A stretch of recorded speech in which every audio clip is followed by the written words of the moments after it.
On est dans la présence de Dieu, on est en train de partager avec Dieu. Il y a une autre chose qu'on va apprendre à faire, c'est à prier.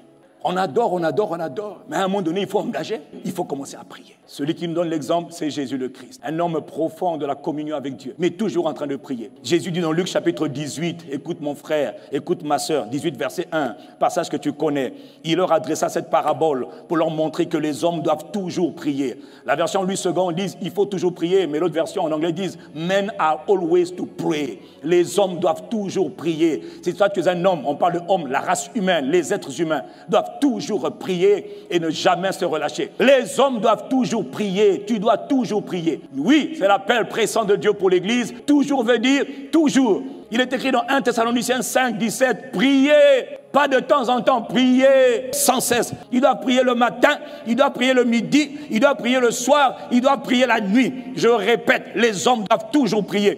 Pourquoi il faut toujours prier? Parce que le monde est un monde spirituel. Ce n'est pas ta chair qui prie, c'est ton esprit qui prie. Ton esprit a besoin de la prière. Ta chair n'aime pas prier. Voilà pourquoi beaucoup sont assoupis, beaucoup sont lourds. Mais Dieu veut ranimer le feu de la prière. Parce que dans la véritable amitié avec Dieu, il y a toujours la prière. On ne peut pas dire, je suis en train de cultiver la communion avec Dieu. Sans la prière, ça n'existe pas. La prière est un appel de Dieu pour tout croyant. Mon frère, ma soeur, avant d'aller chercher à voir le pasteur, avant de venir décharger tes problèmes sur moi, mon frère, ma soeur, Dieu dit que les hommes doivent toujours, comme tu le dis à voix basse, je comprends ton problème. Avant d'aller voir les hommes de Dieu ou les responsables, Dieu dit les hommes, tout le monde. Il n'a pas dit seulement certaines catégories d'entre nous. Les hommes doivent toujours prier. Je rêve d'une église où avant d'aller voir l'homme de Dieu, on prie d'abord nous-mêmes. Et quand on a prié, quand? Sans cesse, il faut toujours prier. Pasteur, ça fait longtemps que je prie. Je prie le matin, je prie le midi, je prie l'après-midi, je prie le soir, je prie la nuit, mais ça ne va pas encore. Alors très bien, viens maintenant, on va engager nos forces selon qu'il est écrit. Si deux d'entre vous s'accordent sur la terre pour demander quelque chose en mon nom, il leur sera accordé. Là, c'est plus facile. Là, c'est plus facile. Je suis en train de prier, mais il me faut une autre grâce. Donc, il ne faut pas toujours chercher la facilité. Il ne faut pas t'attendre, il ne faut pas compter sur ton prophète qui prend ton sac. Non, toi-même, tu dois prier. Ok, je sais que tu n'as pas envie d'entendre ce que je dis, ce n'est pas grave. Hein? Et la prière, c'est pour ton avantage. Donc, avant d'aller voir quelqu'un pour confier tes problèmes, assure-toi d'abord toi-même que tu pries. Voilà pourquoi les disciples, ils avaient été sages. Ils ont vu Jésus prier, ils ont dit à Jésus, enseigne-nous à prier. Donc, ce que tu peux faire avec moi, c'est de dire, pasteur, enseigne-moi à parce que tu dois désirer prier. Tu n'as pas le choix. Le monde est un monde de ténèbres. Ce monde est un monde contrôlé par les puissances spirituelles. Le monde est spirituel. Mais les esprits contrôlent même les mouvements des hommes, les habillements des hommes, les paroles des hommes. Tu sais pas ça? Les gens parlent sous le contrôle de certains esprits. Ils agissent sous le contrôle de certains esprits. Soit l'esprit de Dieu, soit les autres esprits. Même leur habillement est inspiré par des esprits. Les actes qu'ils posent, c'est par des esprits. Église, on doit être une église qui prie. Ah, une église forte, c'est une église qui prie. Pas qu'il y a des gros bâtiments. Une église puissante, une église qui a un impact, c'est une église qui prie. Dans ICC Congo, Dieu nous appelle à être une église qui augmente. La transformation de gloire en gloire ne peut pas se faire sans la prière. Il ne faut pas faire comme Marthe et Marie, elles ont blâmé Jésus parce qu'il n'était pas là quand Lazare est mort. Lazare est mort, tu étais où? Si tu étais là, il ne serait pas mort. Pourquoi tu blâmes les pasteurs pour ce qui t'arrive? Pourquoi tu blâmes les hommes de Dieu pour ce qui t'arrive? Là, il n'y a pas d'amour. Comment il n'y a pas d'amour? Dieu en nous tous, il est amour. C'est seulement le niveau d'amour qui change. Pourquoi tu blâmes les autres? Parce que tu as des problèmes qui ne sont pas résolus. Les hommes doivent toujours prier. Dieu t'aime tellement qu'il ne veut pas que tu dépendes de quelqu'un en dehors de lui-même. Voilà pourquoi il est venu vivre en toi. On l'appelle le Saint-Esprit. Et c'est par l'Esprit qu'on prie. Mais Dieu veut que tu te lèves pour prier. Est-ce que tu es en bonne santé aujourd'hui? Je te dis quelque chose. Il y a des gens qui étaient en bonne santé comme toi. Et en 6 mois, leur santé s'est dégradée. En 3 mois, leur santé s'est dégradée et ils sont morts avant le temps. Plusieurs personnes. Attaquées par les flèches de l'ennemi. Je vais te dire une chose. Même si tu viens, je prie pour toi aujourd'hui. Tu es guéri. Rien ne dit que dans une semaine, dans 1 mois, tu ne seras pas encore malade. Rien ne me dit que dans 1 mois, l'ennemi ne peut pas t'attaquer. La parole dit que l'ennemi rôde. Il rôde comme un lion rugissant, cherchant quelqu'un pour dévorer. C'est un destructeur. C'est un assassin, c'est un tueur. Donc, quand tu décides toi-même de devenir un homme, une femme de prière, et un homme, une femme de la communion avec Dieu, donc un homme, une femme qui vit dans la prière, qui prie, qui carbure, qui génère la puissance, l'énergie spirituelle. Il y a même des gens qui ne pourront pas t'attaquer comme ils veulent. Ils ne pourront pas rentrer dans ta maison comme ils veulent. Parce qu'ils vont savoir que la maison, là, c'est une maison où on prie. La fille, là, tu la vois, elle a 18 ans. Mais c'est une guerrière de la prière. Quel que soit ton rang, jeune, parent, qu'importe, adolescent, ça ne veut rien dire. Tu as vu de prier. Jésus priait. Jérémie priait. Samuel priait. Très tôt, ils ont appris à prier. Il faut aimer la prière. Rien ne te dit que dans 1 an, tu seras en bonne santé comme tu es aujourd'hui. Parce que l'ennemi envoie des flèches et s'attaque. Même la parole dit que quand il a raté aujourd'hui, il va revenir tôt ou tard. Donc quand il revient, il faut qu'il trouve un homme en feu, le feu de la prière. Un soldat, un homme de guerre, une femme de guerre. Ce n'est pas une question d'âge, c'est une question de grâce. Il faut toujours prier. La prière, c'est pour ton avantage. Ne blâme pas les autres. Non, tiens-toi devant Dieu. Prie sans cesse. Et quand tu vois que ça ne passe pas, maintenant tu peux venir demander de l'aide. Ce qu'on appelle de l'assistance. Un partenariat de prière. Oui, 2 ou 3 s'accordent. Et quand tu viens nous voir, Dieu sait que tu as fait tes efforts. Mais le niveau là, c'est un autre niveau de bataille. Donc on engage la prière d'association, la prière d'accord. Mais toi, tu n'as pas de prière. Il n'y a rien. À la maison, tu fais que dormir. Les hommes doivent toujours et ne jamais se relâcher. La prière, c'est pour ton avantage. Est-ce que tu sais que la prière te délivre des épreuves? La prière te délivre des tentations. Il y a des accidents qui ont été programmés. Il y a des mauvais choix que tu risques de faire. Il y a des mauvaises rencontres que tu risques de faire. Des mauvaises personnes que le monde des ténèbres t'envoie pour te faire trébucher. Il y a des maladies qui sont envoyées. Comment tu vas échapper à ça? Jésus a dit veillez et priez afin de ne pas tomber dans l'épreuve, dans la tentation.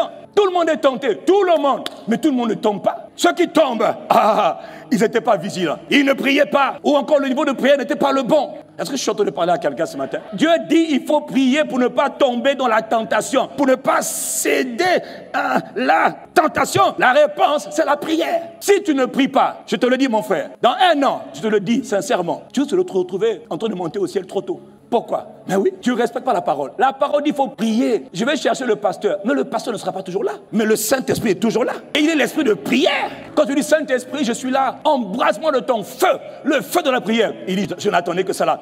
Reçois ma grâce.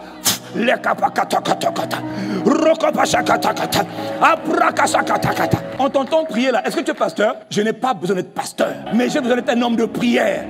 La prière, c'est pour moi-même. Pourquoi tu pries? Oh mon frère, il y a tellement de scuds, de missiles, d'attaques de tout genre. Il faut que les attaques qui viennent rencontrent un homme en feu, une femme en feu, le feu de la prière. Comme ça, quand la tentation vient, elle va te faire pencher vers la gauche, le découragement, la tristesse. Tu dis non, rakapa shakata, je refuse. La grâce que tu as eu de refuser, elle vient parce que tu as eu une force.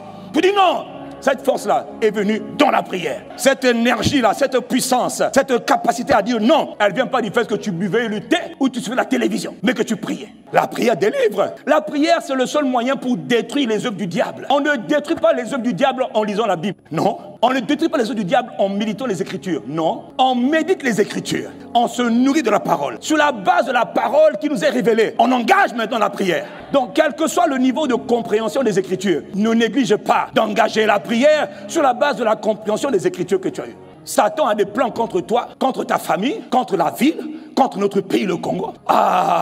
Il y a des projets contre le Congo, mais nous aussi on a des projets contre le Congo. Donc Dieu a des projets, Satan a des projets. Donc Dieu attend que nous on se lève pour dire non, les projets de Satan pour notre pays ne doivent pas aboutir. Non, non, ça suffit. Il faut prier mon frère. Il dit la prière te fait sortir de la souffrance. Plusieurs frères, dans le monde entier. Tu passes par des temps de souffrance, ma vie n'est que souffrance, souffrance. Il est écrit, quelqu'un est-il parmi vous dans la souffrance? Oui. Qu'est-ce qu'il doit faire? Quelqu'un est-il dans la souffrance? Ça fait 18 ans, ça fait longtemps. Mais comment tu peux dormir comme tout le monde? Prie! C'est Dieu qui te dit. Si tu passes par les temps de souffrance, ne t'amuse pas à dormir comme les autres. Ne t'amuse pas à sortir comme les autres. Ne t'amuse pas à te comporter comme les autres. Toi, tu veux sortir des souffrances. La seule manière d'en sortir, Dieu dit, médite ma parole et engage la prière.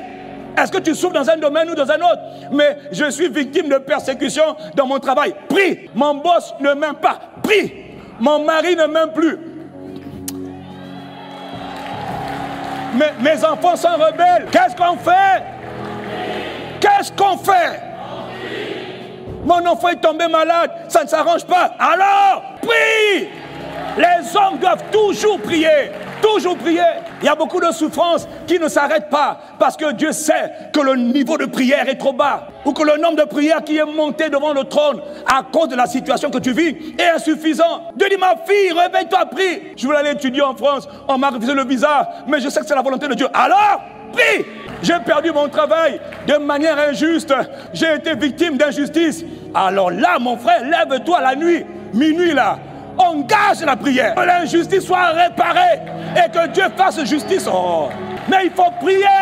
Que de souffrance. Parce qu'il y a un manque de prière. Et la solution, c'est pas toi, c'est pas moi, c'est Dieu qui la donne. Dieu dit, tu as des problèmes. Cet échec qui te poursuit, ça fait longtemps que tu fais qu'échouer. Lève-toi ma fille, lève-toi mon fils. Et prie. Satan dit, ah, mais tu es fatigué. Prie. La chair, laisse-la, prie. Quand tu te lèves le matin, tu vois que tu es fatigué, lève-toi, mets la lumière. Ou marche, il n'y a pas de lumière. Marche. Pourquoi? Pour empêcher ton corps de dormir. Parce que quand tu pries, c'est ton esprit qui prie. Mais ton âme aussi doit engager. Et ton corps doit dire oui. Or, le corps, des fois, quand il veut prier, il te dit, j'ai trop mangé. Hé, lève-toi et marche et prie.